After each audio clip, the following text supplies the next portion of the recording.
Assalamualaikum warahmatullahi wabarakatuh. Saya Naisa Ananda Putri, jurusan Ilmu Komunikasi Universitas Bengkulu. Di sini saya akan mewawancarai beberapa narasumber terkait media massa untuk menyelesaikan tugas ujian akhir semester Perkembangan Teknologi Komunikasi. Simak selanjutnya. Baik, sumber berita kan dapat kita peroleh dari televisi, koran, radio, maupun internet. Nah, di antara sumber berita yang saya sebut tadi, mana sih sumber berita yang Mbak percayai dan mengapa Mbak bisa memilihnya?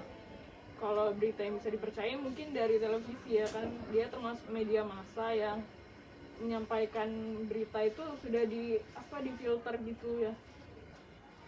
Itu sih kalau menurut saya. Oh, berarti Mbak lebih memilih ke televisi gitu. Iya. Oh, baik. Lanjut ke pertanyaannya.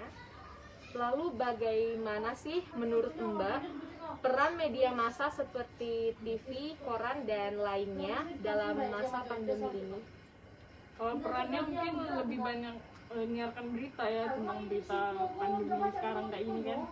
Juga untuk menjangkau masyarakat sih, lebih situ kalau menurut saya. Baik, terima kasih Mbak.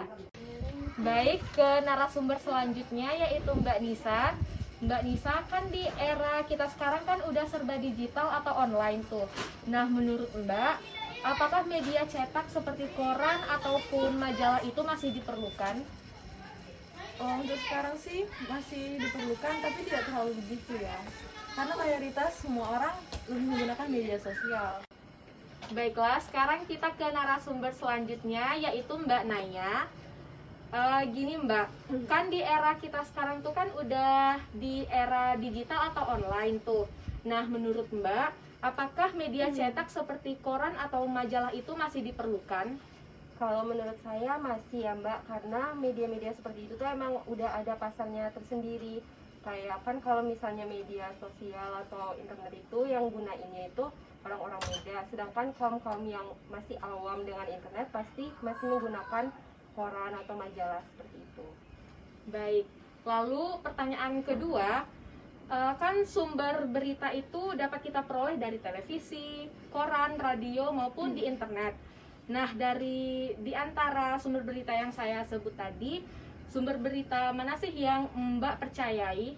Kalau saya biasanya melihat berita itu dari internet ya Mbak, karena saya jarang nonton TV. Tapi biasanya kalau saya itu melihat beritanya, lihat dari sumbernya dahulu, nggak langsung percaya-percaya gitu aja. Kayak misalnya kalau misalnya berita itu dari disebarkan oleh seorang dokter atau para ahli. Nah, terus juga saya juga biasanya tuh ngecek beritanya tuh nggak dari satu sumber doang. Jadi kita bisa bedain gitu kalau misalnya itu hoax atau enggak gitu, Mbak. Oh, berarti memilih sumber yang terpercaya ya? Iya. Oke, selanjutnya.